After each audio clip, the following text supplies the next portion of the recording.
Assalamualaikum warahmatullahi wabarakatuh.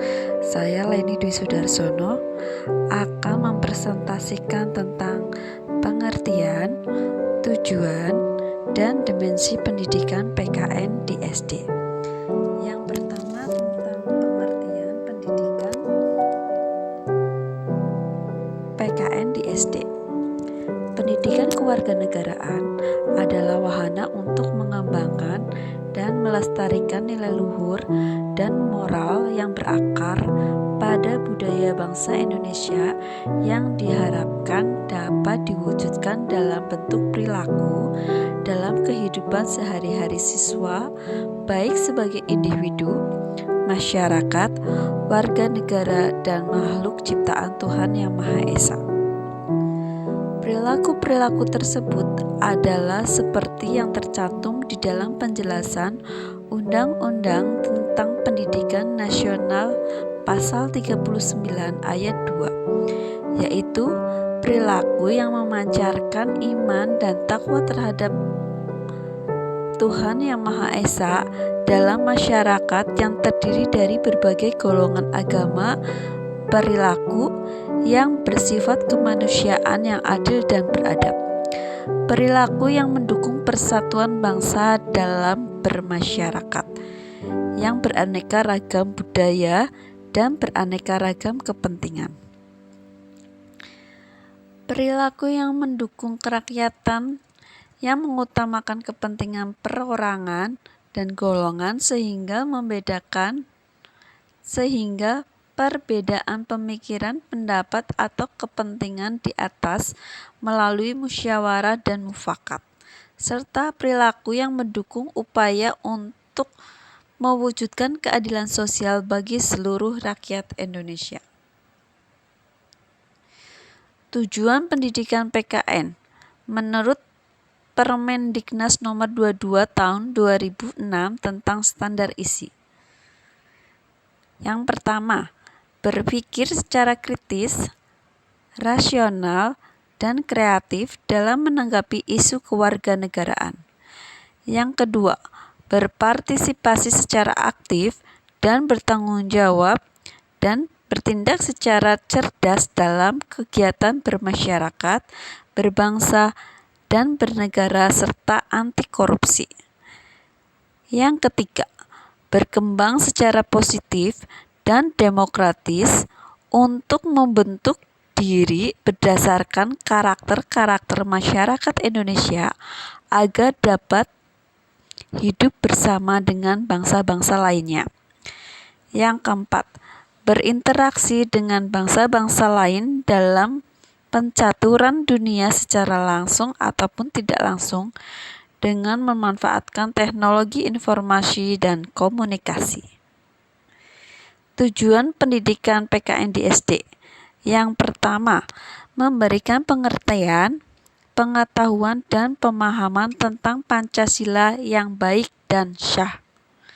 Yang kedua, meletakkan dan membentuk pola pikir yang sesuai dengan Pancasila dan ciri khas serta watak keindonesiaan. Yang ketiga, menanamkan nilai-nilai moral Pancasila ke dalam diri anak didik.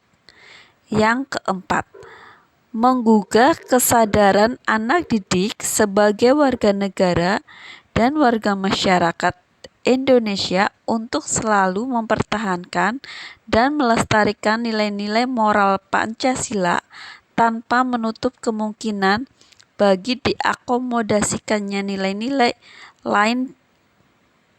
lain dari luar yang sesuai dan tidak bertentangan dengan nilai-nilai moral Pancasila, terutama dalam menghadapi arus globalisasi dalam rangka kompetensi dalam pasar bebas dunia.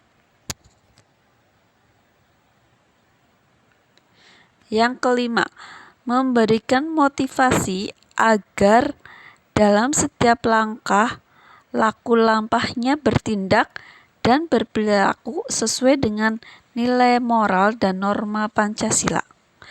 Yang keenam, mempersiapkan anak didik untuk menjadi warga negara dan warga masyarakat Indonesia yang baik dan bertanggung jawab serta mencintai bangsa dan negaranya. Yang ketujuh, mempunyai kemampuan dalam berpikir kritis, bersikap nasionalisme, dan berjiwa Pancasilais. Yang kedelapan, memiliki wawasan kebangsaan dalam menjunjung tinggi Negara Kesatuan Republik Indonesia dengan rasa cinta tanah air.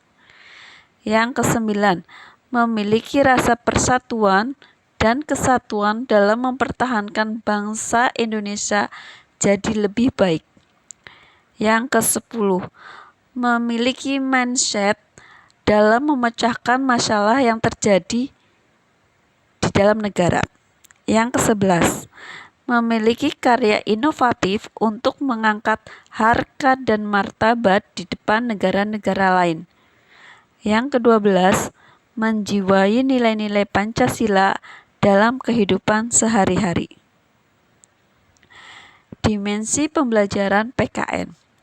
Yang pertama, dimensi PKN sebagai program kurikuler merupakan program PKN yang dirancang dan dibelajarkan kepada peserta didik pada jenjang satuan pendidikan tertentu. Yang kedua, dimensi PKN sebagai program akademik merupakan program kajian ilmiah yang dilakukan oleh komunitas akademik PKN menggunakan pendekatan dan metode penelitian ilmiah untuk memecahkan masalah-masalah konseptual dan operasional guna menghasilkan generalisasi dan teori untuk membangun batang tubuh keilmuan PKN. Yang ketiga, dimensi PKN sebagai program sosial kultural pada hakikatnya tidak banyak perbedaan. Yang ketiga, dimensi PKN sebagai program sosial kultural padahal pada hakikatnya tidak banyak perbedaan dengan program kurikuler. Dilihat dari aspek tujuan, pengorganisasian kurikulum dan materi pembelajaran. Demikian presentasi dari saya mengenai pengertian, tujuan, dan dimensi pembelajaran PKN di SD. Terima kasih. Jika ada pertanyaan, silakan.